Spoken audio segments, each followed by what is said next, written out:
Hello दोस्तों, सभी शौक बात करेंगे यहाँ पर वैभव ग्लोबल के बारे में। इसके आज यहाँ पर क्वार्टर 1 के रिजल्ट अनाउंस हो चुके हैं। कंपनी ने कितना अच्छा परफॉर्मेंस रिजल्ट के अंदर दिखाया और इस कंपनी में हमें किस तरीके से अपना यहाँ पर परफॉर्मेंस रखना चाहिए वो डिस्कस करेंगे।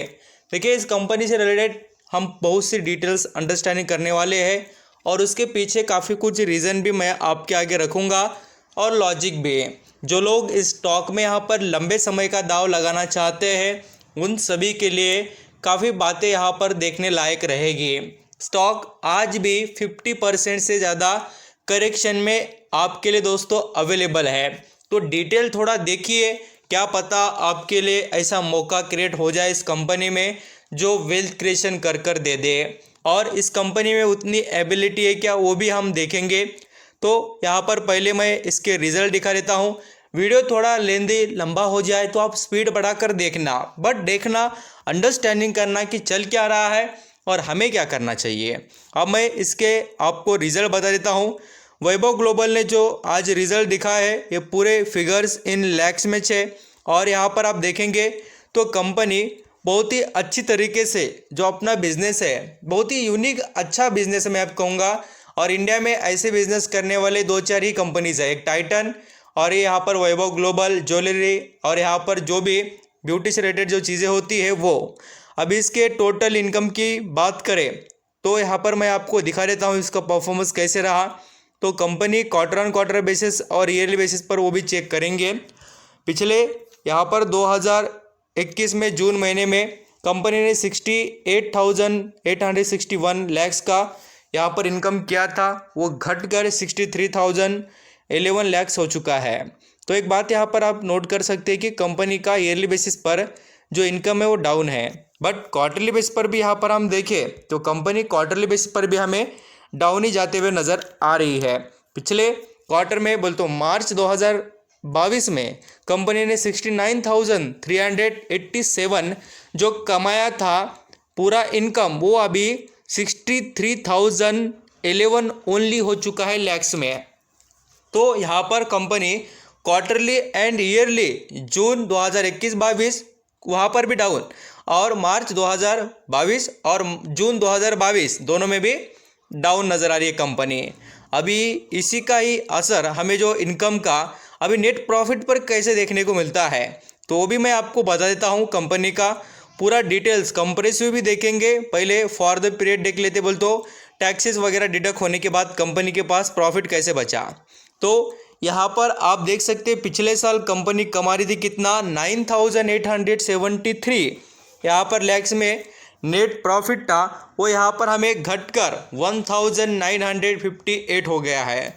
तो बहुत बड़ी गिरावट हो गई है इसके नेट प्रॉफिट के अंदर ईयरली बेसिस पर, आप यहाँ पर कंपेयर कर सकते हैं। अब नेक्स्ट लेवल पर बात करें क्वार्टर बेसिस पर तो 2,694 यहाँ पर जो लैक्स में थी कंपनी की नेट प्रॉफिट की ग्रोथ वो घटकर 1,958 हो चुकी है। तो वैभव ग्लोबल इधर भी हमें डाउन ही जाते हुए नज़र आ रहा है। अब ये तो हो गए कंपनी के जो आफ्टर द टैक्सेस के बाद में जो प्रॉफिट के पूरे नंबर थे वो। अब टोटल कंप्रेसिव की बात करें तो कंपनी के पास एक्चुअली है कितना प्रॉफिट वो भी हम देखें तो इधर भी सेम नज़र आता है कि कंपनी टोटल कंप्रेसिव के अंदर आप देखेंगे तो नंबर आपको चेंज नज़र आ जाते हैं। वो कैसे देखना, कंपनी ईयरली बेसिस पर आप देखेंगे तो 10,989 लैक्स में कमा रही थी नेट, जो यहाँ पर प्रॉफिट हम कह सकते हैं वो आपको डाउन जाते हुए नज़र आएगा। बट क्वार्टरली देखेंगे तो पिछले क्वार्टर में मीन्स क्वार्टर 4 में कंपनी कमा रही थी 2,879, तो यहाँ पर अभी कितना कमाया है तो 3,310। तो आप यहाँ पर देख सकते हैं कि कंपनी का जो परफॉर्मेंस है आप क्वार्टरली बेसिस पर कह सकते हैं कि बहुत अच्छा है, बट कंपनी यहाँ पर जो हमें यहाँ पर देखने को मिल रहा है कि ईयरली कंपेयर करें तो कंपनी डाउन है। तो आप इसका ईपीएस भी देखकर चेक कर लेते हैं कि कंपनी कैसी है, तो यहाँ पर आपको नज़र आएगा। देखिए ईयरली बेसिस पर 6.07 अर्निंग पर शेयर था, वो 1.20 हो चुका है। तो इधर कंपनी का पूरा डाउन ट्रेंड चल रहा है ईयरली बेसिस पर, आप ये कह सकते हैं। अब यहाँ पर हम क्वार्टर बेसिस पर भी बात करें तो यहाँ पर आपको वही परफॉर्मेंस देखने को मिलेगा। एंड ये जो मार्च 2022 के ऑडिट जो होते हैं ईयर एंडेड के, उसको भी आप कंपेयर करेंगे तो आपको नंबर में बहुत कुछ बदलाव डिफरेंट देखने को ही मिल जाएगा। तो इसलिए कह रहा हूँ कि अभी वैभव ग्लोबल के रिजल्ट तो ऐसे है, और ये रिजल्ट जो मैंने आपको बताया वो कंसोलिडेटेड थे। आप स्टैंडर्ड भी आप जाकर चेक करेंगे या मैं आपको दिखा भी दूँ तो सेम यहाँ पर भी वैसे ही नंबर है, प्रॉफिट भी वैसे ही कंपनी ने दर्ज किया है जैसे हमने अभी देखा। कंपनी का प्रॉफिट आप देख सकते हैं ईयरली भी डाउन है एंड क्वार्टरली बेसिस पर भी। तो कोई प्रॉब्लम ही नहीं है कि कंपनी के रिजल्ट के अंदर हम और डिटेल देखें और हमें कुछ और नया देखने को मिले बोलकर, ऐसा कुछ भी नहीं है। अब हम फंडामेंटल वगैरह देखेंगे और उसके बाद डिसाइड कर लेते हैं।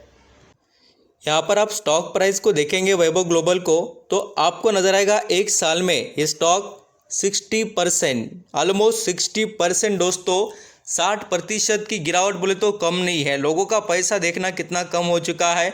जो शेयर 1000 के भी ऊपर चलने वाला, आपको कहूँगा 1000 की रेंज हम कह सकते हैं, 1000 के ऊपर की रेंज ही इसकी एबिलिटी बताती है कि ये इतना जा सकता है ऊपर।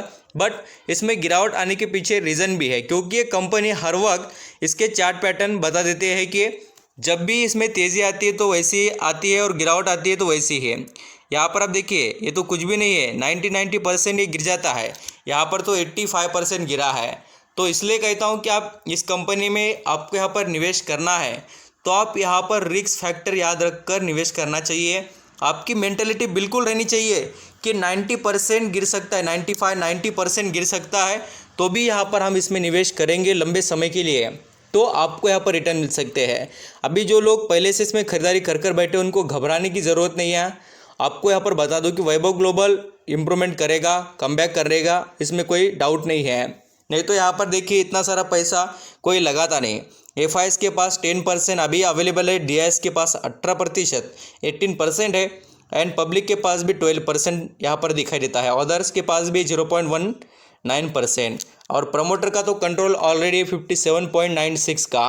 तो ये फंडामेंटल की बात देखें तो हमें नज़र आता है कि कंपनी में जो इम्प्रूवमेंट होने के पूरे चांसेस अवेलेबल है।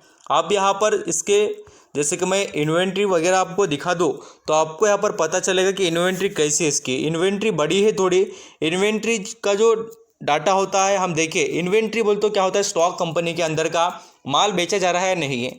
इन्वेंट्री बढ़ना नहीं चाहिए, कम होना चाहिए, और जितना ज़्यादा कंपनी का सेल्स रहता है उतना हमें प्रॉफिट पर भी इम्पैक्ट देखने को मिलता है। स्टॉक का डिटेल्स बता देता है इन्वेंट्री। आप इसके कंपनी के बोरिंग की बात करें, अभी फ़िलहाल वैभव ग्लोबल के पास 165 के बोरिंग है और रिजर्व फंड है इसके पास 1094 करोड़ का। कंपनी के अंदर कोई डाउट नहीं, बट गिरावट और तेज़ी ये दोनों इसके अंदर ऐसे ज़्यादा डिफरेंस वाले फैक्टर है, आप देखकर चौंक जाएंगे, क्योंकि कंपनी बहुत ही ज़ोर से आप यहाँ पर देखेंगे परफॉर्मेंस कर दिखाएगी या उतनी ज़ोर से आपको नीचे गिरावट दिखा देगी। अब इसके अंदर जैसे कि बिज़नेस की बात करें, ये कंपनी करती क्या है वो तो पता चल जाए आपको। यहाँ पर आप इसके बिज़नेस मॉडल की बात करें तो कंपनी रिटेल के अंदर है, स्पेशलिटी इन ज्वेलरी, जैसे मैंने आपको कहा टाइटन के साथ कंपेयर कर सकते हैं। लाइफस्टाइल के अंदर यहाँ पर इसके प्रोडक्ट्स अवेलेबल है। यूएस यूके में भी बेचा जाता है इसका प्रोडक्ट्स का पूरा। यहाँ पर जो बिज़नेस फैला हुआ देख सकते हैं कि पूरा अच्छी खासा बिज़नेस के यहाँ पर चेन्स के अवेलेबल है। और फंडामेंटल की बात और इसमें बड़े निवेशक की राय क्या है तो वो भी मैं आपको बताता हूँ। इसमें एक एनालिसिस 100% रेटिंग देते हैं कि बाय करने के बारे में। आरओसी इसका यहाँ पर बहुत अच्छा है, हम कह सकते हैं कि रिटर्न इसमें ज़रूर मिलेगा। और डिविडेंड की बात करें, कंपनी डिविडेंड प्रोवाइड करती है। एंट्री पॉइंट भी अच्छा है, नो रेड फ्लैग, कोई प्रॉब्लम नहीं है, आप इसमें निवेश कर सकते हैं। बट लंबे समय का निवेश, आज से 5 साल तक भी आप इसमें सोच सकते हैं तो निवेश करना। ये बात आपने देखी क्या, अपने चार्ट पैटर्न कभी भी ऑब्जर्व किया है क्या, तो आप यहाँ पर समझ सकेंगे, क्योंकि इतना सारा टाइम लेता है। देखिए ये कितना टाइम लिया, यहाँ से यहाँ तक, सितंबर 2009 से लेकर 2014 तक, यहाँ पर इसने 14 तक यहाँ पर इम्प्रूवमेंट कर दिखाना तब स्टार्ट जाकर किया है। ये ऐसा होता है, बहुत सारा टाइम लेता है, 5-5, 4-4 साल के ऊपर का टाइम पीरियड स्टॉक लेता है। तो आपको देना आना चाहिए, तब जाकर ये आपके पैसे पूरे वसूल कर देता है। तो आप उतनी स्ट्रेंथ रखते हो यहाँ पर अपने में तो आप इन्वेस्ट कर सकते हो। Thank you so much.